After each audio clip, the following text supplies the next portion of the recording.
श्रीलक्ष्मी श्रीमहालक्ष्मी क्षीरसागरकन्यका उत्तिष्ठ हरिसम्प्रीते भक्तानां भाग्यदायिनी।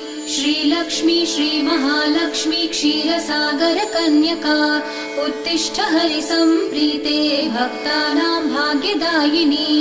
उत्तिष्ठोत्तिष्ठ श्रीलक्ष्मी विष्णुवक्षस्थलालये उत्तिष्ठ करुणापूर्णे लोकानां शुभदायिनी।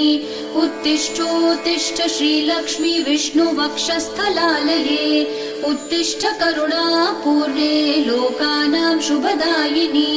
श्रीपद्ममध्यवसिते वरपद्मनेत्रे श्रीपद्महस्तचिरपूजितपद्मपादे श्रीपद्मजातजननी शुभपद्मवक्त्रे श्रीलक्ष्मी भक्तवरदे तव सुप्रभातम्।